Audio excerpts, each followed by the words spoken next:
Magandang gabi mga kaibigan, mga kapatid at mga kababayan. Ngayon po sa namang mahalagang isyu ang ating tatalakayin. At ito po ay may kaugnayan dito po sa sinabi ng ating Pangulo na dapat kasama sa isa sa pinakamahalagang amendment na gagawin dito po sa charter change na ngayon ay sinisimulan sa lower house or the House of Representatives ay itong pagtanggal ng party list system. Under the 1987 Constitution, ang sinasabi po dyan, 20% of the membership of the House of Representatives shall be allocated to the party list. Ano po ang purpose nitong party list na ito? Upang ang tinatawag po nating marginalized sectors ng ating lipunan ay mabigyan po ng representasyon sa House of Representatives so that there is specific concern, specific interest can be heard of and can be served in terms of legislation as or to be sponsored by their respective representatives. Ang problema po lamang, in reality, hindi po ito nagiging the intent of the Constitution regarding this party list is not put into reality. Bakit po? Sapagkat under the party list law, ang nakalagay po doon, kailangan ang party list mangumpanya po sa buong Pilipinas. Ang iboboto po ng voters ay yung party list sa buong Pilipinas. At kung makakakuha po ng 2% of the total voting of the total votes casted in that election, the party list will be entitled to 1 seat in the House of Representatives. Kung makakakuha po sila ng 4%, 2 seats. At kung makakuha po sila ng total of 6%,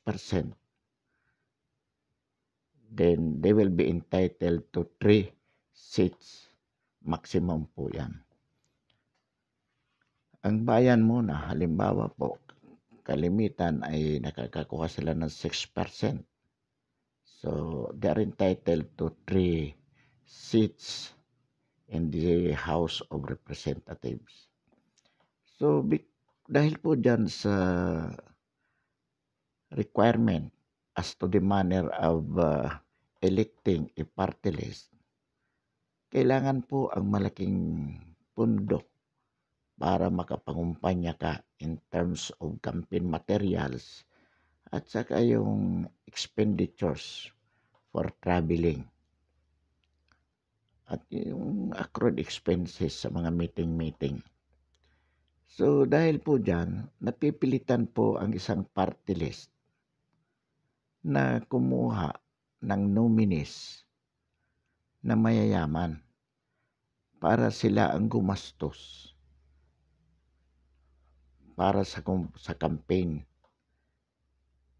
At kapag nananalo itong nominees na ito, in order, nominee number 1, number 2, and number 3, in order po sila yung uupo sa Kongreso representing that specific party list.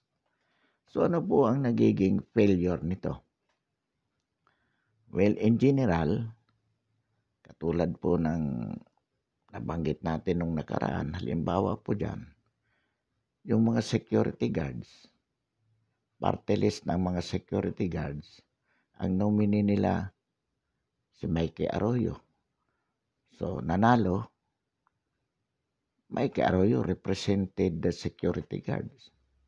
Sa transport po, for instance, ang sektor ng transportasyon, ito po supposedly is binubuo ng mga drivers, conductors, mga jeepney drivers.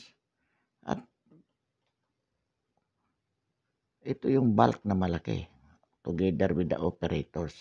Pero nagiging nominee po dyan, hindi yung pangkaraniwang driver, yung operators.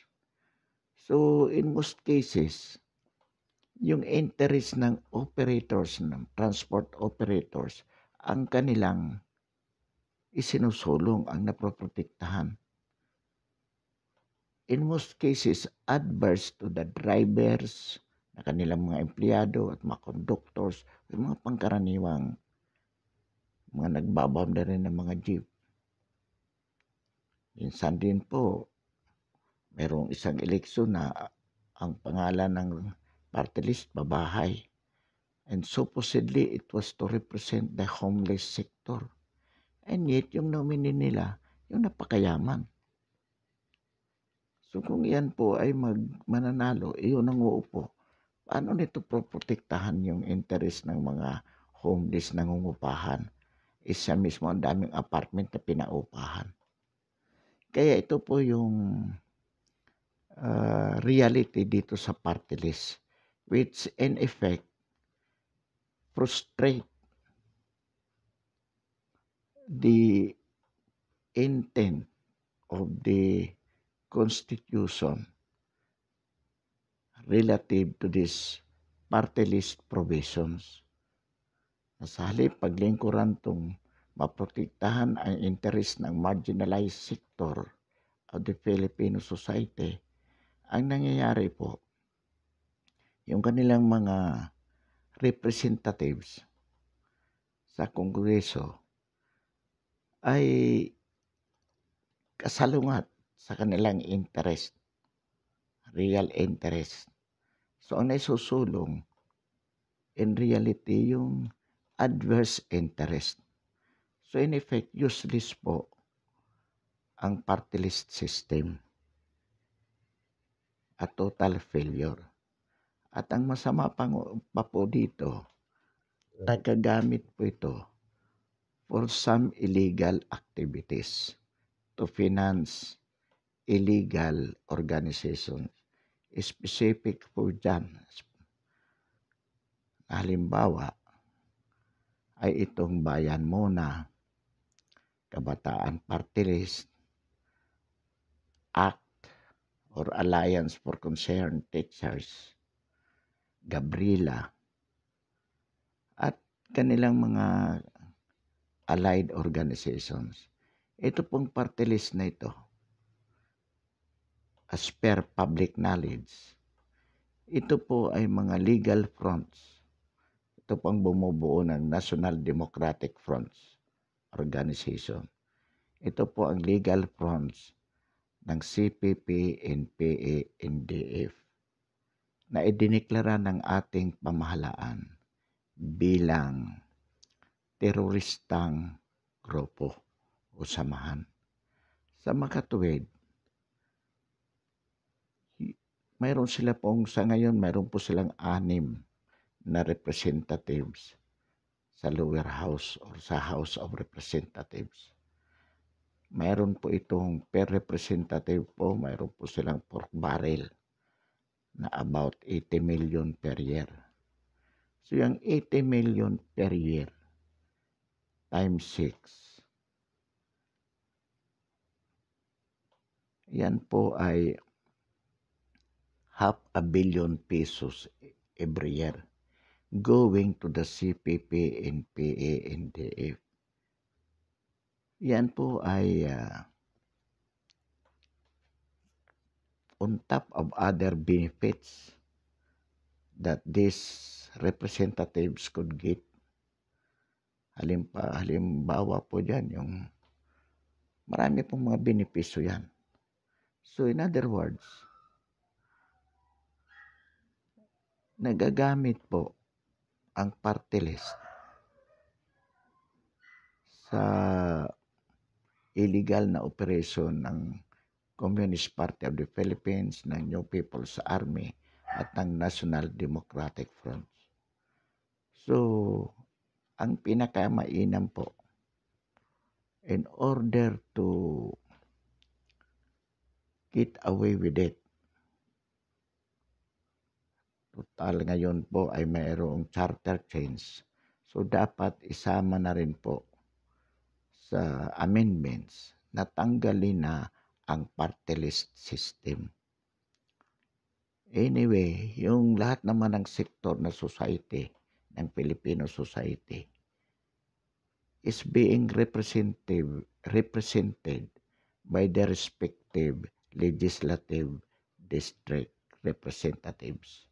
So, useless na po kung tutuusin itong party list, as it does not serve the purpose for which it was intended. Then, to minimize expenses, tanggalin na po natin yung party list na yan, representing 20% of the membership of the House of Representatives. Malaki pong katipiran yan sa bahagi po ng gobyerno. Anyway, as we said, it does not serve the purpose for which it was intended. Moreover, this is the best way to assure that never again it can be used. This Makabayan Black Party List could not be used as a conduit to finance the CPP and PNDF being a terrorist group. So, sinusulong po natin yan. At sana po masigurado na yan po ay matanggal. Kaugnay din po naman sa COVID vaccine. Nabasa po natin o narinig natin ang mga pahayag ni Senator Crespo. Ang sinasabi po niya, dahil pera niya ng bayan ang ginagamit sa pagbili ng COVID-19 vaccine, dapat daw may karapatan na mamili ng brand ang mga Pilipino kung anong vaccine ang ituturok sa kanila. Alam mo, Madam Crespo, hindi lang baliktad ang utak mo. May pagkagaga ka rin. O baka naman talaga sinasadya mong i-destabilize ang gobyerno natin. Ginagalit mo ang sambayan ng Pilipino. Pinupunla mo sa kanilang isipan na kailangan sila ang mamili ng vaccine na ituturok sa kanila. Ang the target of the government is 60 million Filipinos to be vaccinated free of charge. Now, are you saying that the government has to submit for whatever demands of the Filipino people as to the brand of the vaccine that they can be administered upon them? 60 million pesos. Alam mo naman, Madam po, baka naman wala kang alam.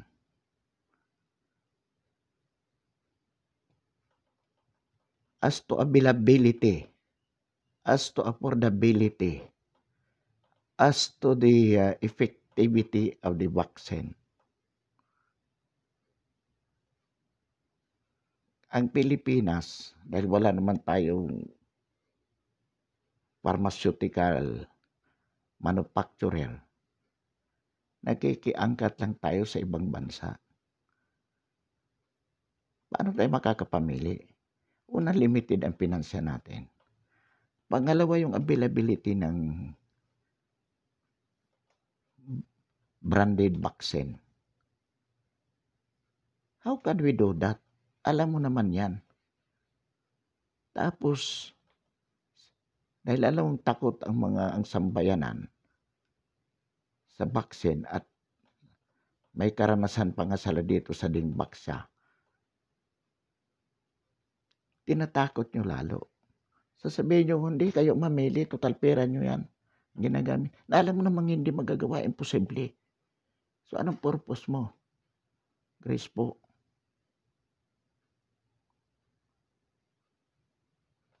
Para galitin ang sambayanan laban sa administrasyon dahil binigyan sila ng isang ore ng vaccine. Dapat talaga mabuwag na yung Senado. Mga loko-loko ang mga senador dyan At kasama ka na dyan, Grace po.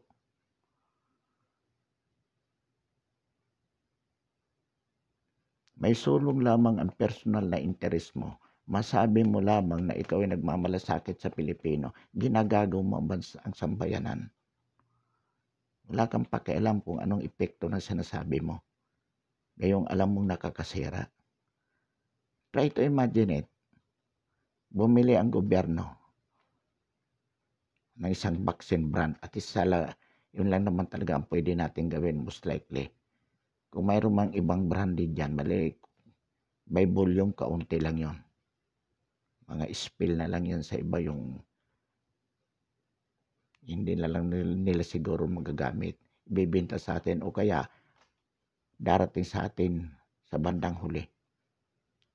May damoting na vaccine na binili ng gobyerno. Sabihin mo sa sambayan na huwag kayong gumamit yan. Kasi hindi naman yan ang pinili mo. Ang ibig mo sabihin ng gobyerno, yung 60 million na yan na tuturukan, you will allow them to choose what brand of vaccine should be administered upon them. Napakagaga mo. At hindi lang yan. Kaya pala, sabi mo, i-criminalize yung red tagging dahil ikaw pala isuporta ng mga komunista, mga CPP, NPA, NDF. Anong sinabi ng isang ex-rebel? Nagbigay ka ng 150 million kay Joe Masison nung ikaw ay kumandidatong presidente. Para ano? Para protektahan ka. Payagan kang mangumpanya. At kung nanalo ka, ang presidente mismo hawak sa liig ng CPP, NPA, NDF. Madidiktahan ni Jose Maria Sison. Gaga ka rin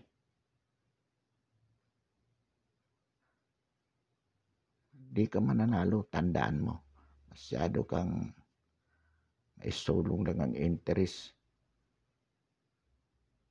Personal mong interest. Di bali nang magdusa ang sambayan ng Pilipino. Itong kasamaan ng mga senador na katulad nyo. Kaya dapat talaga buwagin na yung Senado na yan. Dapat talaga mag-parliamentary, adapt na yung parliamentary type of government para mawala na ng mga senador. Hindi naman kayo matitino Try to imagine it. At this point in time na we need badly the vaccine and you're injecting that idea into the minds of the Filipino people. Para kasi Dr. Latson. Wala kayong ginawa kundi kaya hindi umunlad ang bayan natin sapagkat kayo ang mga salot ng lipunan. Ikaw, Grace po, salot ka. Sayang lang nung una binuto kita bilang senador. Wala ka pala namang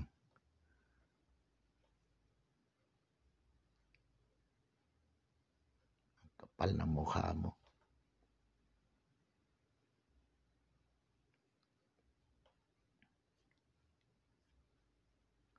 Mga kababayan, mga kapatid at mga kaibigan, ayon sa report, pumasok na po sa Pilipinas o nakapasok na po sa Pilipinas itong bagong variant ng COVID-19.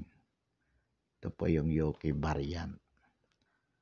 So ano po ang implication nito?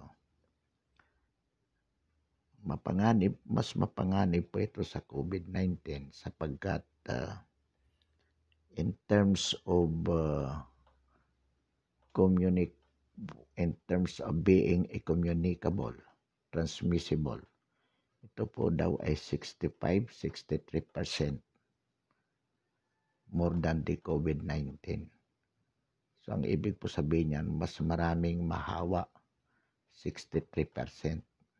Sabi pa nga dati 70. So ano po ang implication nito?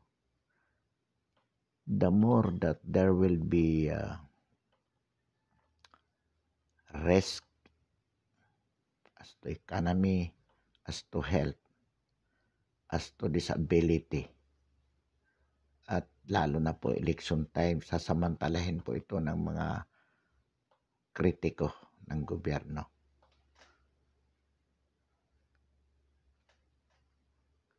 Dapat po sana we should not make politics with it to ensure that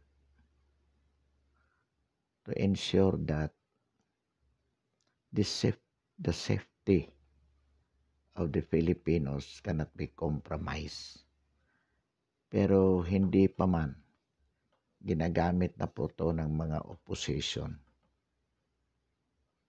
Hontiveros, ni Pangilinan, ni Drilon, ni Lima. So, ang panawagan po natin dito ay sa ating mga kababayan. Direkta po tayong nakikiusap. Let us observe strictly the health protocols being imposed by the government. Number 1 po yan. Number 2 po, huwag po tayong maniniwala sa mga detractor. Marami po dyan yung mga kritiko ng Pangulo. Guguluhin po ang utak natin. Ang vaccine po na bibilhin ng gobyerno at ituturok sa sambayan ng Pilipino, safety po yan. Dahil hindi po yan gagamitin kung hindi safety.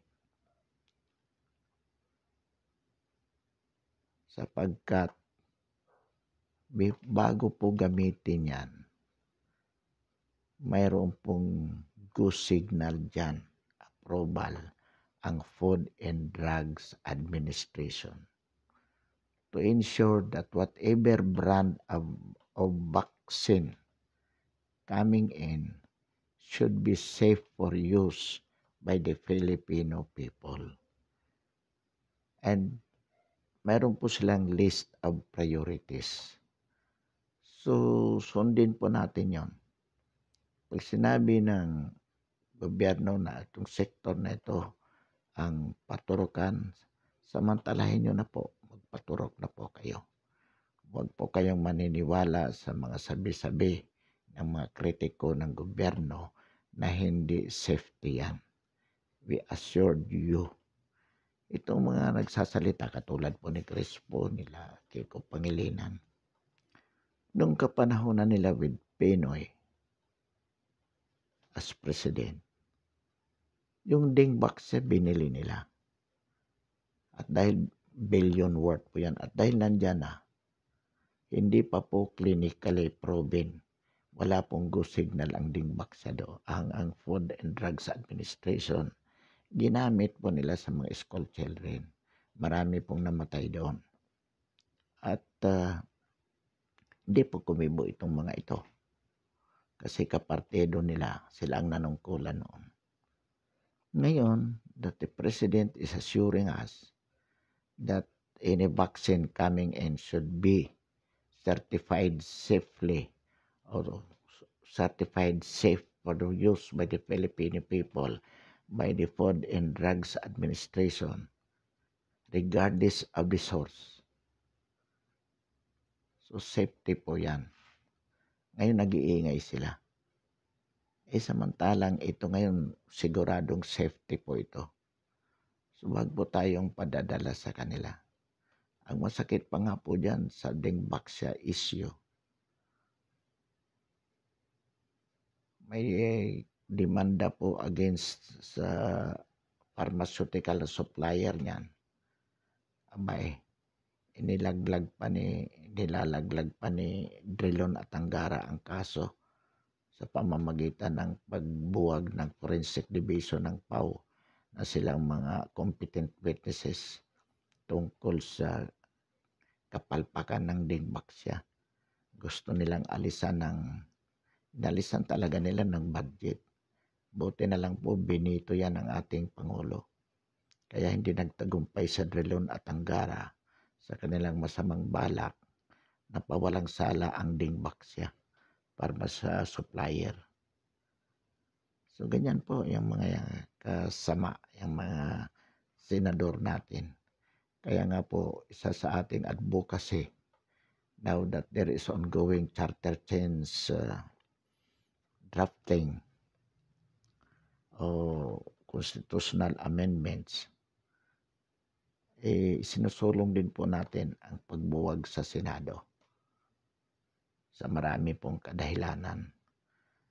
But as of the moment po, ang ating pong isinusulong dito, alisin ang party list system nang sa gayon hindi po ito magagamit ng CPP, NPA, and DF with respect to the Makabayan Black Party List in the House of Representatives. Another thing po, sinasabi po natin dito na yung sinasabi po ni Grace po na dapat mamili ang mamamayang Pilipino kung anong brand ang ituturok sa kanila dahil kanila namang pera ang ginagamit sa pagbili nito. Mga kaibigan, mga kababayan, mga kapatid, ito po ay isang paninira lamang po ni Crispo sa ating gobyerno. Isulong ang kanyang personal na interest.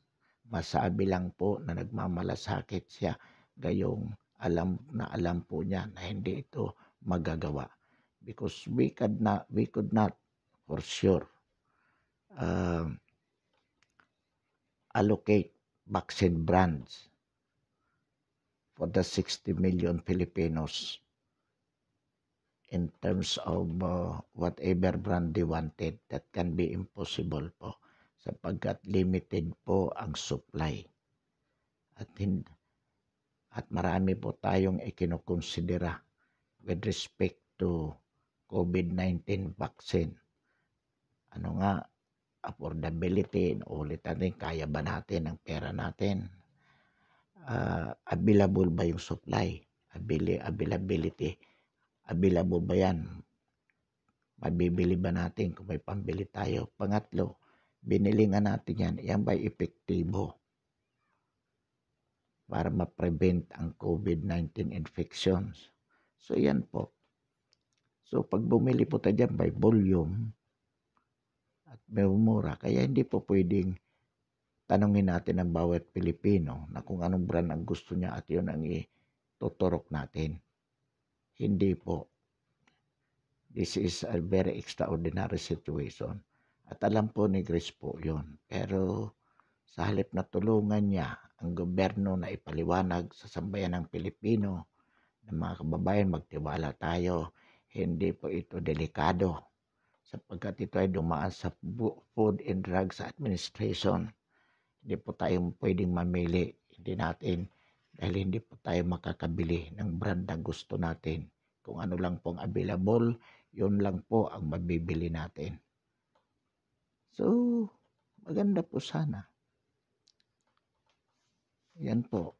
Kaya mga kababayan at mga kapatid, mga kaibigan, sa ganito pong sitwasyon, marami po tayong problema. Nandiyan ang problema sa CPP, NPA, NDF bilang teroristang grupo na patuloy ang kanilang pagbibiktima sa mga pangkaraniwang mamamayan. Nandiyan po ang problema ng bagong COVID. Pag nagkaroon po ng bagong lockdown, sigurado po na masasagasaan na naman ang ekonomiya natin. So problema din po yan. At hindi rin po naman pwedeng hindi natin harapin yung ibang problema katulad ng charter change. So sabay-sabay po ito na harapin ng sambayan ng Pilipino. Kaya po natin ito kung tayo po ay magtutulungan at magtitiwala sa ating pamahalaan sa ilalim po ng administration ni Pangulong Duterte. Mapalad po tayo na mayroon tayong ganitong Pangulo na tunay na nagmamalasakit sa sambayan ng Pilipino.